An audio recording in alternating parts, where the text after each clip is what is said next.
Hey folks, welcome back to the Darren Harris Podcast. I'm your host, Darren Harris. Welcome back, man. Hope everybody had a good week. I know the week wasn't good for some, especially according to the news, which brings me to my topic today, which is, are you good? Are you sure you're good? Because I'm going to go ahead and say no.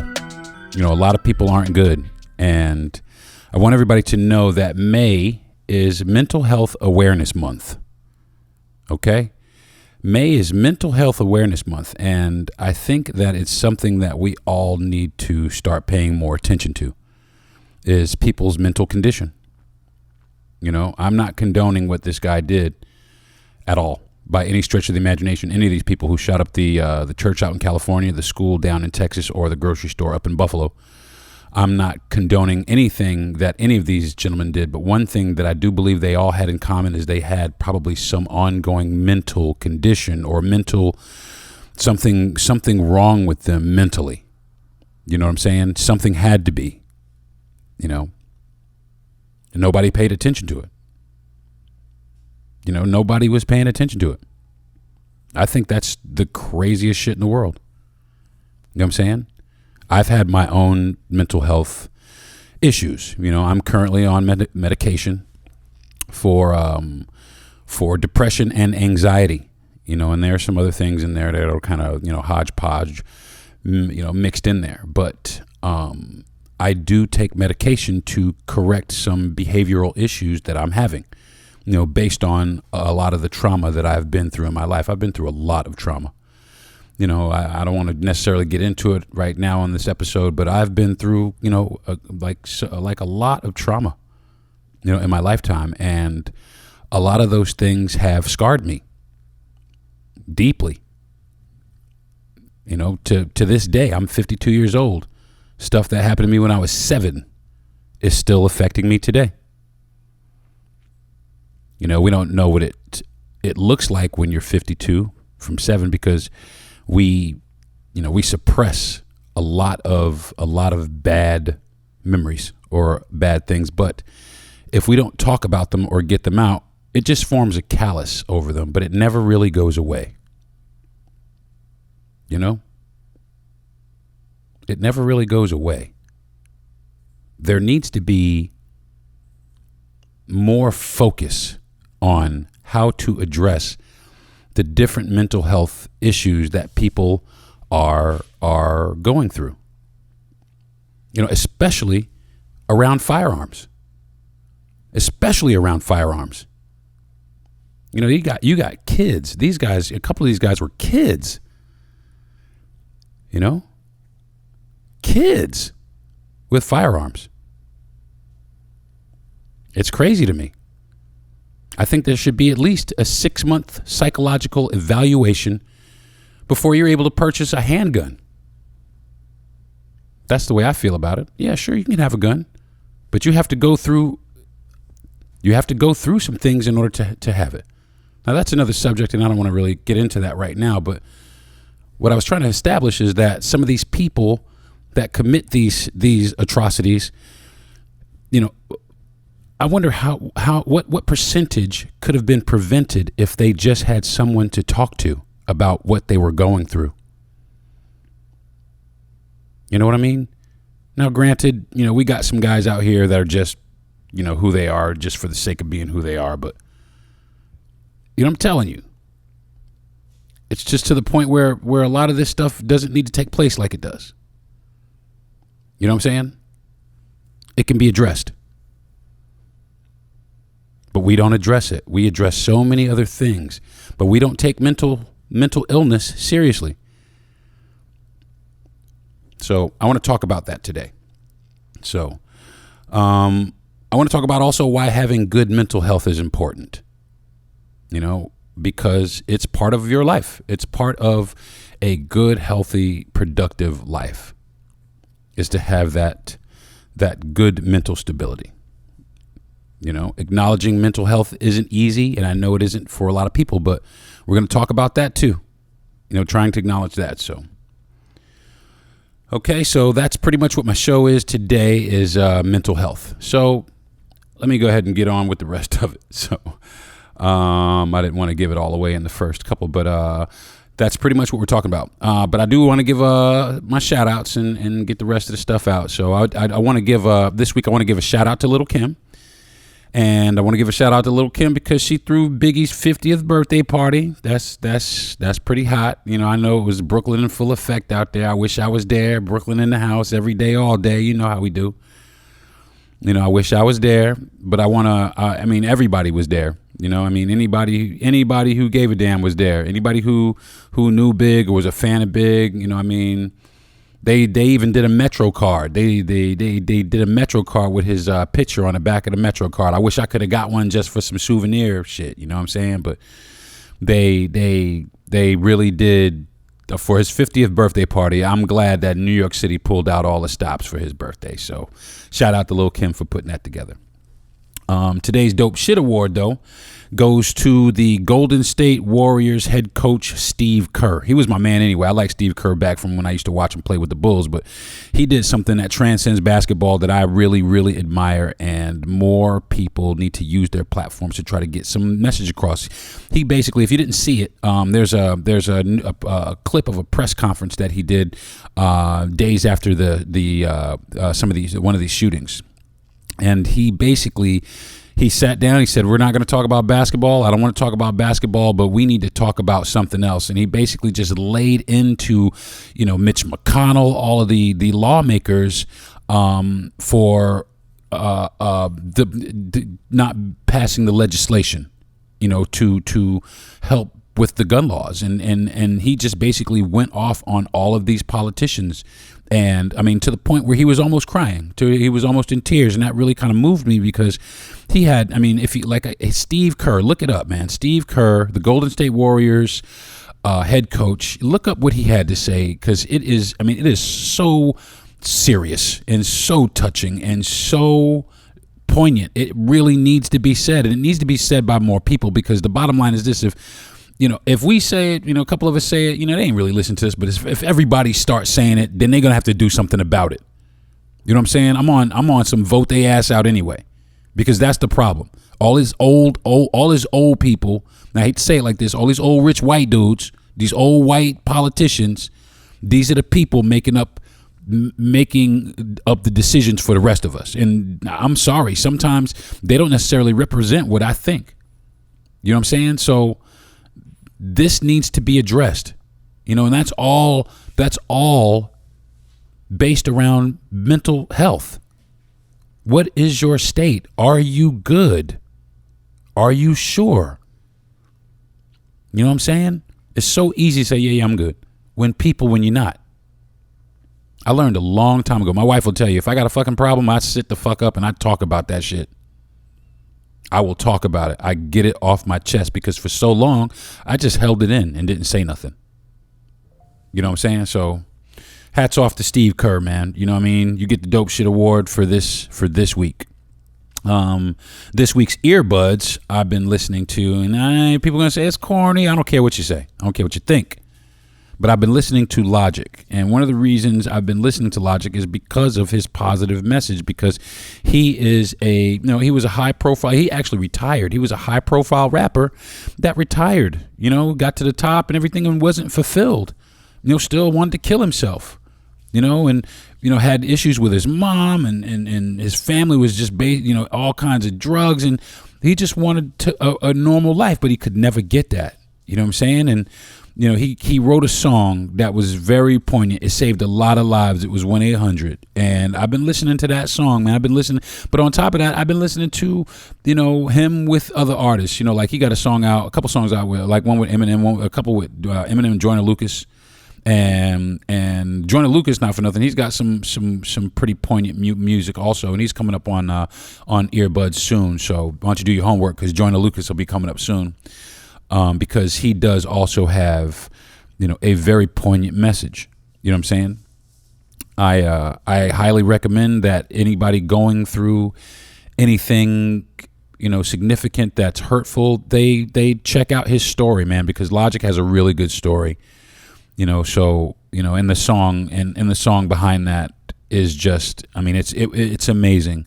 Even Joe Budden made fun of him and turned around and recanted, what he said about him. And for Joe Budden to do that, that's serious, because Joe Budden is, kind of notorious for being an asshole. But you know what I'm saying? I mean, hats off to that dude for really, manning up and correcting himself based on really knowing about, and that's the thing. Get to know people, man, because people, they bully people, man. A lot of that causes, mental anguish.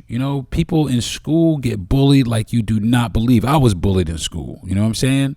People used to crack jokes on me all the time because I didn't have, brand new Jordans or brand new sneakers, or, my parents, they got us what they could get us. You know what I'm saying? But kids is ruthless. They say what they want to say, and they batter somebody, and they talk about somebody, and they click up, and they all gang up on a person, and before you know it, you got somebody that has some deep-rooted issues that, they got anger or sadness or self-esteem issues that, they are turning inward on themselves, and eventually, these people are like ticking time bombs. They get to the point where they can't take it no more, and then you get a school shooting, or then you get, a church shot up, you know what I mean? And nobody talked to this person, you know what I'm saying? Or this person didn't reach out to anybody because they were afraid, because nobody talks about mental health in this country. Nobody really, people are embarrassed by it. It's so funny. You can't, especially like in the black community. I mean, come on, man. It's going to be hard. You're going to be hard pressed to get some hardened street dude to admit that he got some serious mental issues, even though I know they do.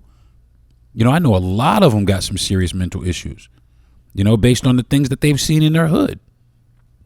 You know what I'm saying? So, I want to give Logic that shout out, man, for making a song that is focused on helping someone who is down and out and contemplating ending their life based on their feeling. So, hats off to Logic for that. Strain of the week, though. Bing, bing, bang, bang. So, me and my wife, about a week and a half ago, we went by the dispensary and we got like 2 or 3 pre-rolls, and we kind of sat on them for a little bit because we had a little bit of flour. So we sat on the pre-rolls and kind of took care of the flour for a little bit. But then one day she was off work, and we were just kind of tooling around, we was, getting the house done, walking the dogs. And we decided that we was going to try to get some grocery shopping done and all kinds of stuff. And, we wanted to have a real productive day. So we decided to pull out one of the pre-rolls that we got. Now, let me prerequisite this by saying, I've been burning for a long time. You know what I'm saying? But I was kind of almost taken back by this, because I was pleasantly surprised, I will say. And the strain of the week is Motor Breath. And it got 4.7 stars on Leafly, and it is every bit of what they say it is. It is very euphoric feeling. We giggled. We had a little bit of paranoia, but even when that was funny, we giggled behind that, and we were able to, we were able to have some really deep conversation also, but still keep things lighthearted and euphoric. It was very relaxed. It's a hybrid. I'm not sure if it's indica or sativa heavy, but I do know it's a hybrid.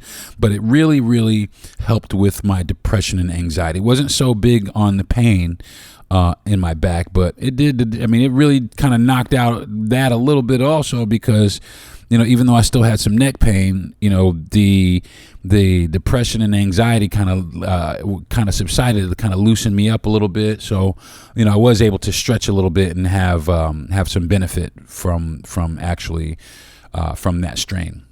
It smells a lot and tastes a lot like a diesel strain. That's what everybody says. And it is very cerebral. So you absolutely know it's there. If you're able to get it, I highly recommend trying to check out what dispensaries in your area carry them. You can look on Leafly, and Leafly will tell you if it's in your area and what dispensary you're able to find it at. So the strain of the week, again, is Motor Breath. All right, folks, what's popping? Now, today was popping. There were a few things that I was going over. I wanted to kind of tell you folks about. But I have another guest today, somebody, again, very close and dear to my heart. And she is here to share some of the things that she has gone through and how she copes and deals with these things on a day-to-day basis. She is a huge inspiration to me and many others around her. She has changed her entire lifestyle. So I'm very excited to have her on the program. You know, she changed her whole lifestyle, from her behavior to her addictions to her diet, just her whole outlook on life changed. She does still, she admits she does still have some issues, but she deals with it very, very well. And I'm very excited to have her on the show. She will be on here in just a moment. I actually had a Zoom call. I Zoom called with her so that we could actually sit and meet face to face and talk about these things face to face. So this next clip is me talking to my guest and very, very best friend, Allison Yandel. And we're talking about our experiences with the trauma that we've suffered and how we deal with it on a day-to-day basis. So I'm going to take a quick break, pay some bills, and when I come back, I will have my guest Allison Yandel on. So sit tight. I'll be right back. Hey folks, today's program is being brought to you by Your Pleasures Erotic Health and Wellness Boutique. Your Pleasures has a wide variety of adult educational materials, top-notch adult novelties and clothing, real-world dating and relationship advice, and more. Pleasures, that's Your Pleasures, not only focuses on erotic pleasure and satisfaction, we aim to educate people about the health and wellness benefits of intimacy. We are here to prove that sexuality is not naughty, it's necessary. So stop by Your Pleasures, that's ur-pleasures.com, and see for yourself. That's yourpleasures.com.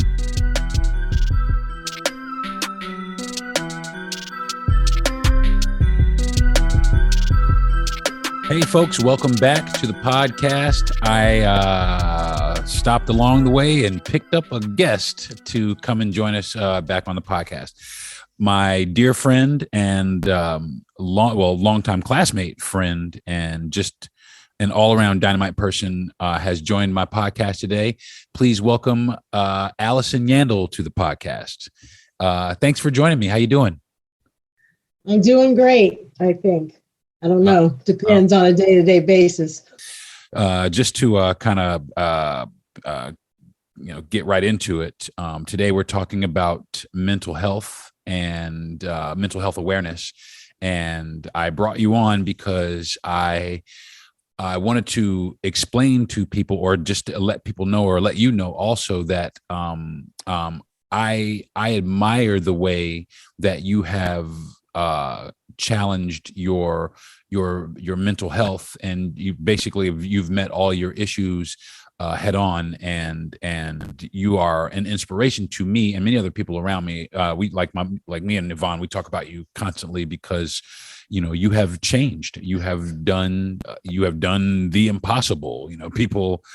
People don't change, but you kind of, like I said, grab the bull by the horns. You recognize that there was something that was wrong that you wanted to correct, and you took the necessary steps and you corrected those things. So I don't want to get into, any of the traumas that you suffered, but I did have a few questions for you, if you don't mind. I wanted to ask, when did you realize, at what age did you realize that there was a problem, that you had a problem mentally, or had some issues? Well, it's an interesting question, because for as long as I can recall, I've always known that something's not quite right, that Right. What was going on the inside was not exactly what was happening on the outside. Right. I always had a lot of fear and anxiety, and that's really been with me my whole life. Right. And what I now know to be hypervigilance from, just a constant state of, arousal of what Right. may happen next, or, just being on guard. Just never So comfortable. that's never have I been comfortable. Wow. Never. That's interesting. I do know what you feel like. I feel restless a lot myself. Like I just can't get comfortable. So I do understand those feelings right there. But some people, they may not know some of the symptoms. I mean, there are quite a few symptoms that kind of go along with this. If I mean, like some of the symptoms that I know, like I experienced, I feel sad or down. Sometimes I'm confused. I mean, I worry a lot. I mean, I have mood swings. Like, I mean, all the time. I stopped going out and doing things. I just kind of withdrew from myself. I was always tired. I had a low energy.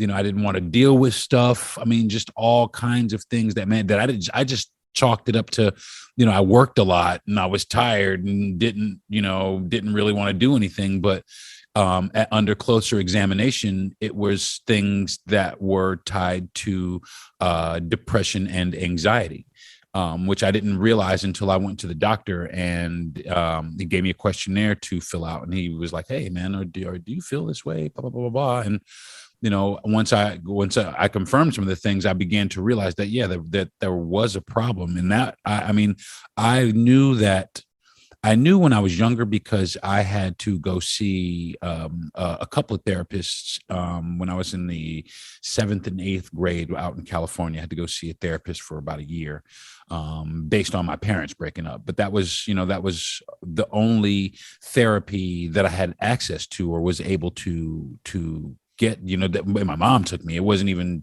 I did it myself. She just realized that something was wrong because I was withdrawn. So I wanted to know, what were some of the issues that you suffered from, or that made you realize that something was happening?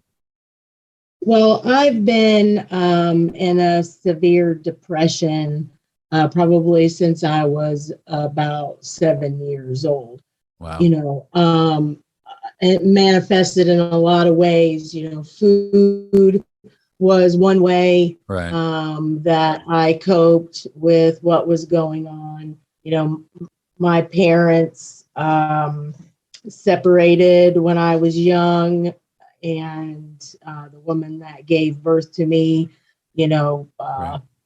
right, went on to have multiple relations. So by the time I was 12, my therapist had me write all this down, but I had been sexually molested by a close family member, right, a grandfather of a girl I spent the night with, a high school boy, when I was in the 2nd grade that lived wow, next door.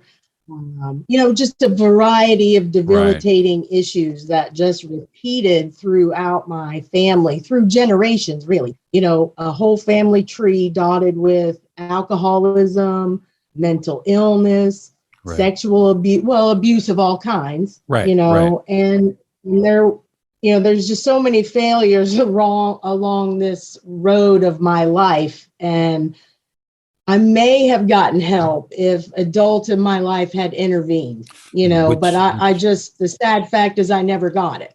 Which brings me to my next question. I was going to ask you, did anyone ever try and talk to you, or try and figure out, or try and help you navigate, or acknowledge the fact that you were going through some things? Did you ever reach out, or did you try to reach out, or?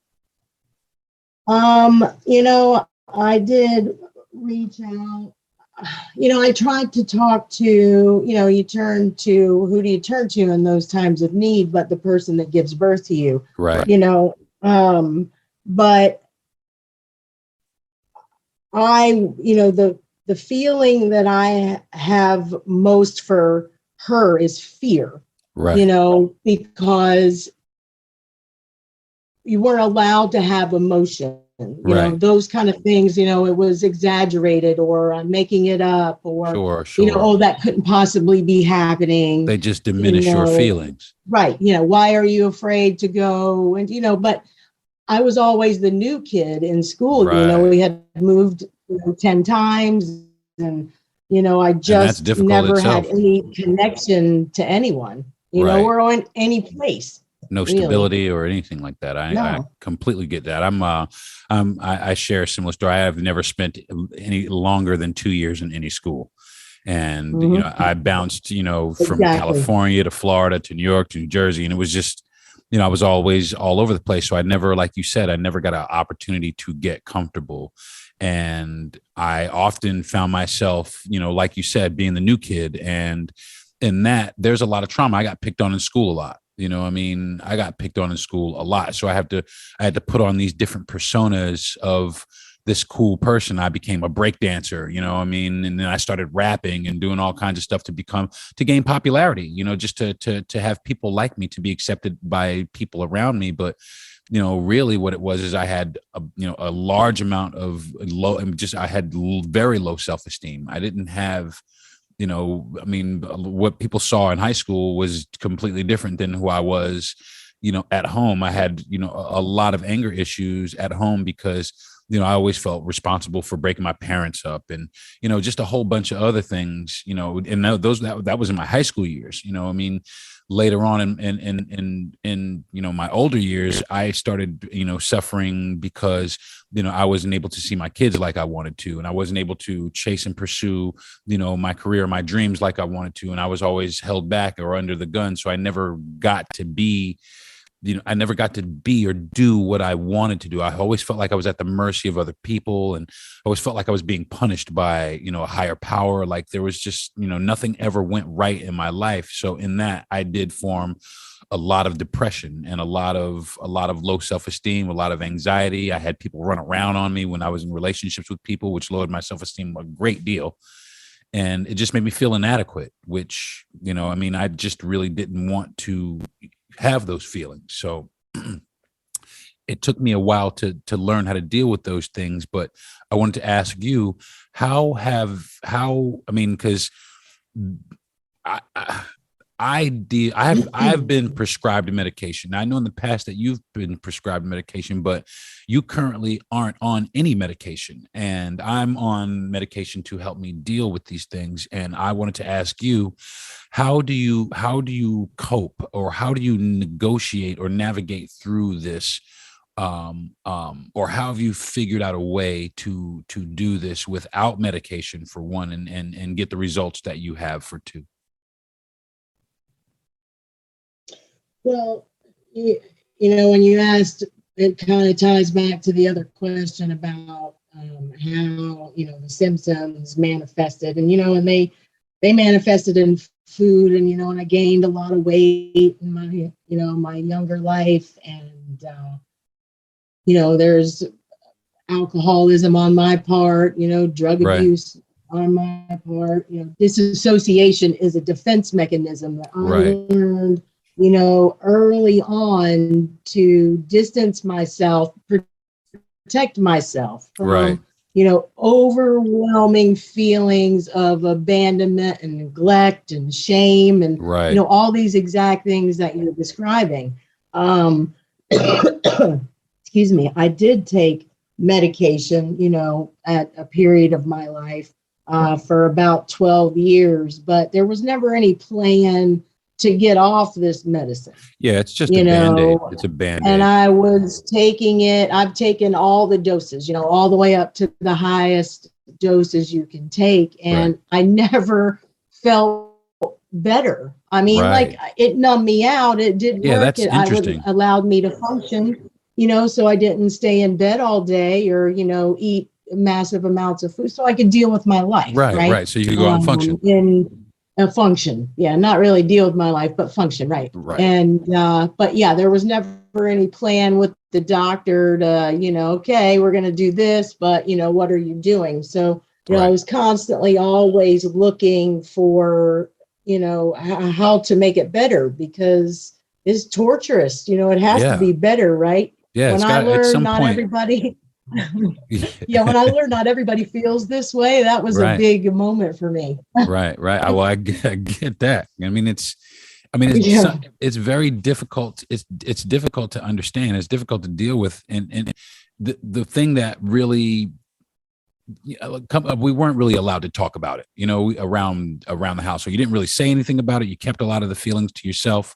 So you a lot of the feelings that you have, you turn in on yourself, and you scar yourself. You form a callus, and before you know it, you've suppressed, a lot of these things that are significant in playing a part in how you've developed the condition. And I'm just, like I said, I mentioned before about therapy. And for me, I know that therapy worked. I know for some people, they don't really believe in therapy or want to go talk to people. A lot of people don't like to admit that there are problems, or that they're experiencing problems, or they're suffering from. Scary, man. It's scary. Is. Listen, to know that something is wrong, or something that you don't really understand. I mean, it's not like a broken arm, or you got the flu, or you're sick, or have some sort of, it's something that you don't understand. It's your brain, which a lot of us, I'm sorry to say, don't really understand the way the brain works.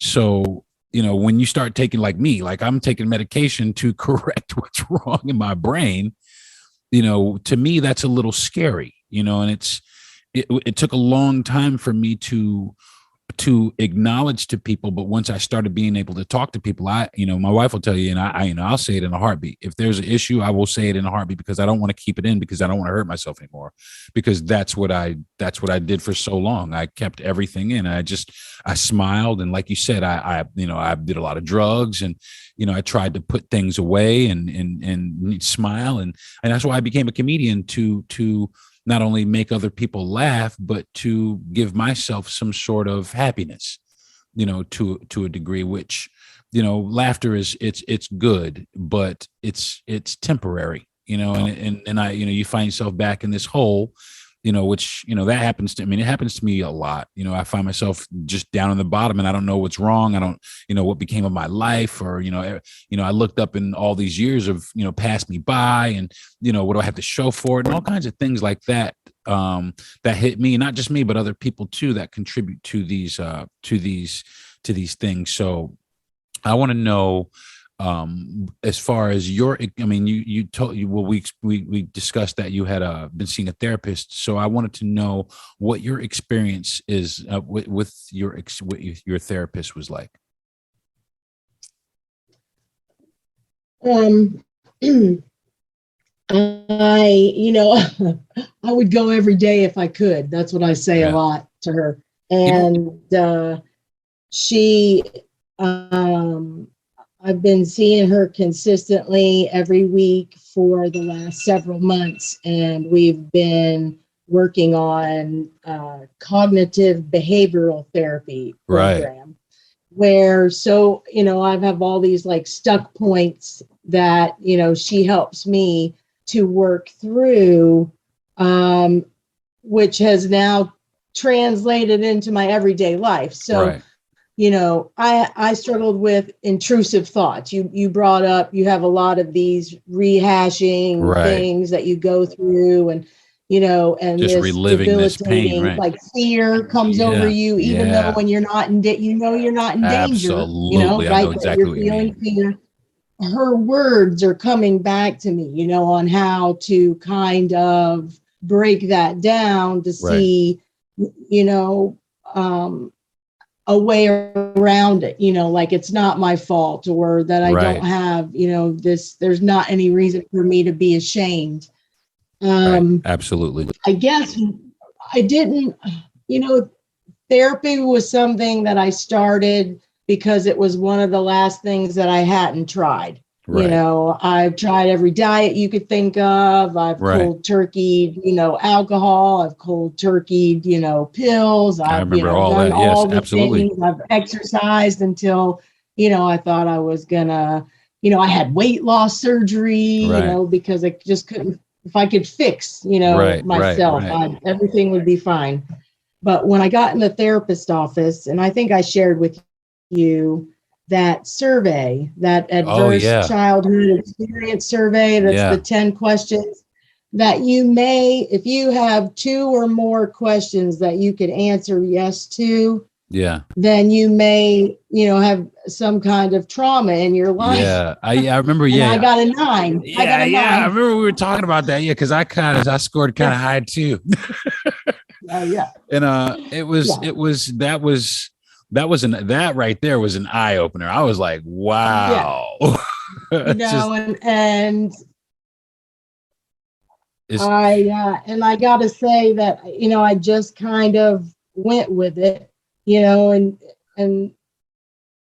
I've had a crisis that, thank goodness, I was in therapy at the time, right. And has been helping me through the last several months. But it's working, right. And I can't preach the benefits of it enough. See, I feel the same way. Even back in those days, I had to see two. I had to see Dr. Paxton and Dr. Kleckner, and both of those gentlemen. I mean, and then, like I said, I'm 52, and this is when I was in the 7th, 8th grade. I had to see these guys, and I remember those guys. These guys made such a deep impact on my life that, especially Dr. Paxton, he was able to, because I just didn't want to talk about things. I had deflected all kinds of things, but he was the first person that I really sat besides, my family, or, people that, really anybody, because I didn't have that. I didn't have that vent. I wasn't able to vent that to anybody. I wasn't even able to tell or communicate to people exactly how I was feeling. And he was able to dial in on it and figure out what it was and help me with my problem. And, it's still, it's still there, things are still there, but he did enable me to learn how to cope with certain things. Now, in my later years, things have happened. I didn't know where my son was for 9 years. All kinds of crazy shit, happened to me in my life. And, I kind of suppress all those things, but I've learned to say I need to start trying to build a better relationship with myself, to try and to work on me, like actually not work on my job or my career, or just really try to work on my well-being. How do I feel? Because Anthony Robbins, he said there's nothing more important to people than how they feel. And I think that's the most true statement in the world, because if you don't feel good, then the world's not good, then things are not good, and we all want to be good. And that's one of the reasons that, I want to talk about mental health awareness, because we are not good, especially with what's going on in the news. We in 2 weeks, we've had 3 shootings in 3 different places across this country. And that right there, people can't tell me that they're okay. People can't say you can't be. You can't just go about your day. Yvonne she's getting ready to start sending money over here to the people in Texas. I get it. I completely get it. And nobody ever thinks about, they think about that, but they don't think about the people that have to deal with it. The forensic pathologists, they're scarred. The policemen that have to write it up, they're scarred. Those children or those bodies, they have to lay there while they investigate those bodies. Those people are having issues. So it goes very deep in this country, and you just can't tell me, based on everything that's going on, that everything is okay with everybody. So people are losing their homes, housing. There's a lot. So people, I think there needs to be more of an initiative. It needs to be brought more to the forefront. Mental health needs to be brought more to the forefront, because even the dudes who shot it up, and I'm not condoning anything they did by any stretch of the imagination, but I can almost guarantee you that all 3 of those people who shot up this place, most of these people have some sort of deep-rooted underlying mental illness. And I think about it like this: that could have been prevented maybe if there was someone that person could have talked to. You know what I'm saying? Or someone that could have recognized that this person needed help. You know what I'm saying? But nobody seems to. That could be the key. What you're saying right there is, if these people, and I'm referring to the people that go out and commit this kind of heinous act Sure. of, shooting innocents. Sure. People, just doing their daily activities, but if they could be identified ahead of time, Absolutely. These at-risk people, that's got to be the key somehow. I don't really know the answer, but even still, I mean, and I don't want to get into like gun laws and anything like that, but I think if anybody is to possess any type of firearm, they should at least go through a 6-month psychological evaluation, and of course, to get you prepared and ready, because I'm sorry, in 6 months, you can tell if somebody's got some sort of psychological issues where they should or should not possess a gun. But you can go right to Walmart in certain places and just purchase a gun right off the thing and gift it to someone, because they might be feeling down. They might be feeling down. What happened to these people? What happened to these people? Like what has happened to you in your life and what has happened to me in my life is not an excuse, but it does matter. Absolutely. It does offer insight and introspection on, why people all do things. All of these people probably all have the same kind of thread of trauma and abuse and sexual, dysfunction. And, there's a common theme here. Absolutely. And I think it's the key and exactly what you're talking about. Well, I mean, I really hope at some point that we can start to really dig into this, because that's one thing that I've always, especially in relationships, because I'm a relationship guy, and a lot of that has to do with the way you feel, so I hope that one day, everybody can like get together and understand that it is something very serious and needs to be taken seriously. It doesn't need to be made fun of. I mean, there was a rapper named Logic. He's I did my today's earbuds is on him because he made a song, the 1-800 song, the suicide prevention rap song that came out. Now that song right there, a lot of people gave him some flack. They're all, it was corny. Nah, man, that was one of the greatest songs ever written, because it was a song that actually helped people stay alive. It helped people. It reached out to people. Right.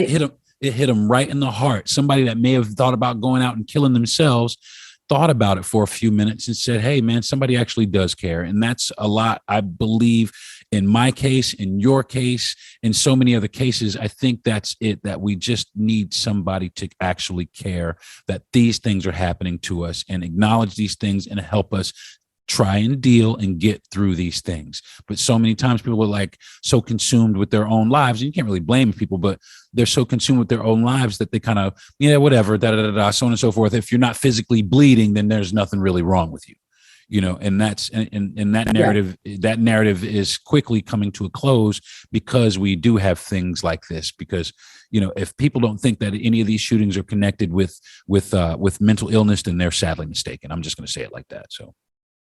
So, yeah, I agree with you. Mm-hmm. So, well, yeah, I thank you. I want to thank you very much for coming on. I think that's going to do it. I want you to come back. You want to come back on my show? I'll come back on your show. Thank you very much for sharing with me everything that you go through. It is, and I want to say to you that. And I told you the other day, and I'll shout it from the mountaintops every day of the week, you are my biggest inspiration and you are my hero. And I love you very much. And I've watched what you are talking about. I've been right there. You're witness. I sat there to listen since high school. I've sat right here. Sat right here and watched, and you are probably healthier now than I was then. Listen, I can't even tell you how incredible it is. You are, like I said, you are an absolute inspiration to me. I think you should write a book. I know many people who think you should have wrote a book years ago, but I want to tell you that I thank you very much for giving me motivation to work through my problems. And to try to find that other side that I know is there. So, thank you. Well, sharing helps me heal. So, and it can help you too. I would listen. I would like to, like I said, we talk pretty frequently anyway, but I just want to let you know that anytime you want to talk to me, we can sit and talk. Anytime, if you want to come on the show and talk about some other things, you can definitely, anytime you want. You are always welcome. You're always welcome. You're always welcome. Okay? Thank you. I love you with all my heart. All right. Love you. All right. Next time. All right. Okay, everybody. I'm going to take a quick fast break, and I'll be back with the conclusion of the podcast. Thank you. I want to say thank you to my guest, Allison Yandel, for joining me on this segment, and hopefully she will join us back again here soon. So, I'm going to take a couple minutes, and I'll be back.